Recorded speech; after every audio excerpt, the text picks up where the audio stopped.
श्रीगुरुभ्यो नमः। कान्ताय कल्याणगुणैकधाम्ने नवद्युनाथप्रतिमप्रभाय नारायणाय अखिलकारणाय श्रीप्राणनाथाय नमस्करोमि। श्रीमत्सुमध्वविजय चतुर्थ सर्ग 26ನೇ ಶ್ಲೋಕ.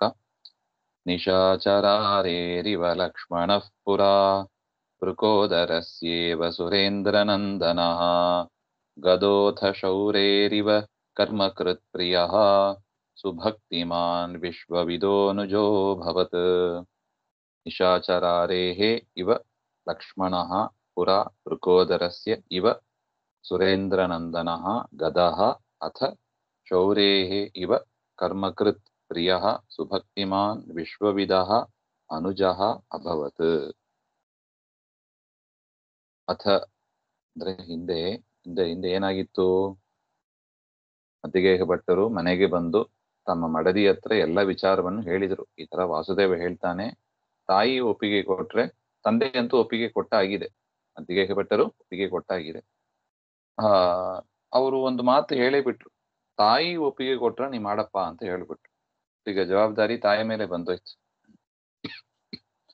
ಅದರಿಂದ ತಾಯಿ ಹತ್ರ ಬಂದು ಎಲ್ಲಾ ಅಂದ್ರೆ ತನ್ನ ಮಡದಿ ಹತ್ರ ಎಲ್ಲಾ ವೃತ್ತಾಂತವನ್ನು ಹೇಳಿದರು. ಹಾಗೆ ಅಂತ ಹಿಂದೆ ನೋಡಿದ್ದೀವಿ. ಅದಾದ ಮೇಲೆ ಏನಾಯ್ತು? ಮಧ್ಯಗೇಹ ದಂಪತಿಗಳಿಗೆ ಒಂದು ಮಕ್ಕಳು ಆಗ್ತಾರೆ, ಒಂದು ಮಗು ಹುಟ್ಟುತ್ತದೆ. ಅದನ್ನ ಇಲ್ಲಿ ವರ್ಣನೆ ಮಾಡ್ತಾ ಇದ್ದಾರೆ. ನಿಶಾಚರಾರೇರಿವ ಲಕ್ಷ್ಮಣ ಪುರ. ಅಥ ಅನಂತರ, ಸ್ವಲ್ಪ ಕಾಲದ ನಂತರ, ಪುರಾ ಲಕ್ಷ್ಮಣ ಇವ ನಿಶಾಚರಾಣಾಂ ರಾವಣಾದೀನಾಂ ಹರೇಹೆ. ನಿಶಾಚರಾರೇಹೆ ಅಂದ್ರೆ ರಾವಣಾದಿಗಳನ್ನೆಲ್ಲ ಸಂಹಾರ ಮಾಡಿದವರು ಯಾರು? ಶ್ರೀರಾಮಚಂದ್ರ. ರಾಮಚಂದ್ರನ ಸಹೋದರ ಯಾರು? ಲಕ್ಷ್ಮಣ. ರಾಮಚಂದ್ರನಿಗೆ ಲಕ್ಷ್ಮಣ ಹೇಗೆ ಇದ್ದನೋ ಅದೇ ರೀತಿಯಾಗಿ ವೃಕೋದರಸ್ಯೇವ ಸುರೇಂದ್ರನಂದನಃ. ವೃಕೋದರ ಅಂದ್ರೆ ಭೀಮಸೇನ ದೇವರು. ವೃಕಾಕ್ಯ ಅಗ್ನಿಹಿ ಉದರೇಯಸ್ಯ ವಿಗ್ರಹವಾಕ್ಯ. ಭೀಮಸೇನ ದೇವರ ಉದರದಲ್ಲಿ ಇರುವ ಅಗ್ನಿಗೆ ವೃಕ ಅಂತ ಹೆಸರು. ವೃಕ ಅಂದ್ರೆ ತೋಳ ಅಂತನೂ ಒಂದು ಹೆಸರು ಇದೆ. ಆದ್ರೆ ತೋಳದಂತ ಹೊಟ್ಟೆ ಉಳ್ಳವ ಅಂತ ದುಷ್ಟರು ವ್ಯಾಖ್ಯಾನ ಮಾಡ್ತಾರೆ. ಆ ವ್ಯಾಖ್ಯಾನ ಸರಿಯಲ್ಲ.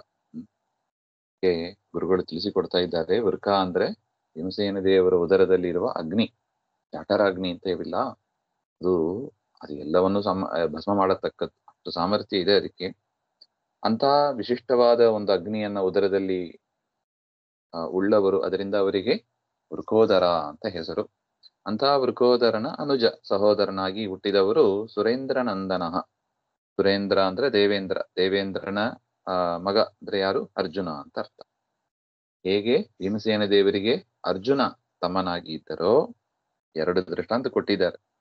ರಾಮಚಂದ್ರನಿಗೆ ಲಕ್ಷ್ಮಣ ನೋಡಿ, ರಾಮದೇವರು ಕಾಡಿಗೆ ಹೋದಾಗಲೂ ಕೂಡ ರಾಮದೇವರನ್ನ ಹಿಂಬಾಲಿಸಿಕೊಂಡು ಸಂಪೂರ್ಣ ಸೇವೆಯನ್ನ ಮಾಡಿದವರು ಲಕ್ಷ್ಮಣ ದೇವರು. ಅದೇ ರೀತಿಯಾಗಿ ಭೀಮಸೇನ ದೇವರಿಗೆ ಮಹಾಭಾರತ ಯುದ್ಧದಲ್ಲಿ ಮತ್ತು ರಾಜಸೂಯಾಗ ಹಣ ಸಂಪಾದನೆ ಮಾಡುವ ಸಂದರ್ಭದಲ್ಲಾಗಲಿ ಅನೇಕ ದುಷ್ಟರನ್ನ ನಿಗ್ರಹ ಮಾಡಿ ಅಥವಾ ಸಂಹಾರ ಮಾಡಿ ಆ ಭೀಮಸೇನ ದೇವರ ಸೇವೆಯನ್ನ ಮಾಡಿದವರು ಅರ್ಜುನ. ಅದರಿಂದ ಅಣ್ಣನ ಸೇವೆಯನ್ನ ಲಕ್ಷ್ಮಣ ಅರ್ಜುನ ಇಬ್ರು ಚೆನ್ನಾಗಿ ಮಾಡಿದ್ದಾರೆ. ಲಕ್ಷ್ಮಣ ಶೇಷದೇವರು, ಅರ್ಜುನ ದೇವೇಂದ್ರನ ಅಂಶ. ಮತ್ತು ಇನ್ನೊಂದು ದೃಷ್ಟಾಂತ ಕೊಡ್ತಾರೆ, ಗದೋಥ ಶೌರೇರಿವ. ಶೌರಿ ಅಂದ್ರೆ ಕೃಷ್ಣ. ಕೃಷ್ಣನಿಗೆ ತಮ್ಮ ಗದಾ ಅಂತ ಹೆಸರು. ಗದಾ ಅಂತ ಹೇಗೆ ಸುಭದ್ರೆ ಸಹೋದರಿ ಆಗ್ತಾರೆ, ಅದೇ ತರ ಗದಾ ಅಂತ ಗದನಾಮಕ ಅನುಜಃ. ಅವನು ಕೂಡ, ಆ ಗದನು ಕೂಡ ಕೃಷ್ಣನ ಸೇವೆಯನ್ನು ವಿಶೇಷವಾಗಿ ಮಾಡಿದ್ದಾರೆ. ಹೇಗೋ ಇದು 3 ದೃಷ್ಟಾಂತ ಕೊಟ್ಟಿದ್ದಾರೆ.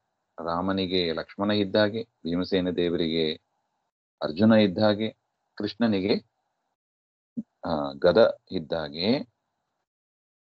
ಸುಭಕ್ತಿಮಾನ್ ಒಳ್ಳೆ ಪರಮಾತ್ಮನಲ್ಲಿ ಭಕ್ತಿ ಉಳ್ಳವರಾದ, ಪ್ರಿಯ ಕರ್ಮಕೃತ್ ಪ್ರಿಯವಾಗಿ ಪರಮಾತ್ಮನ ಸೇವೆಯನ್ನು ಮಾಡತಕ್ಕವರು. ಕರ್ಮಕೃತ್ ಅಂದ್ರೆ ಗುರು ಹಿರಿಯರ ಸೇವೆಯನ್ನು ಮಾಡತಕ್ಕವರು, ಸೇವಕರು ಅಂತ ಅರ್ಥ.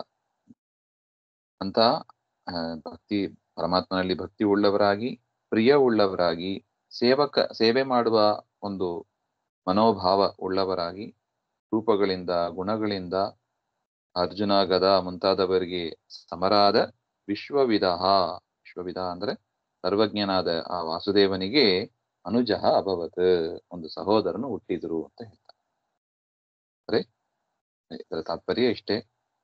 ಲಕ್ಷ್ಮಣನಿಗೆ ರಾಮಚಂದ್ರ ದೇವರಿಗೆ ಲಕ್ಷ್ಮಣ ಇದ್ದಾಗೆ, ಭೀಮಸೇನ ದೇವರಿಗೆ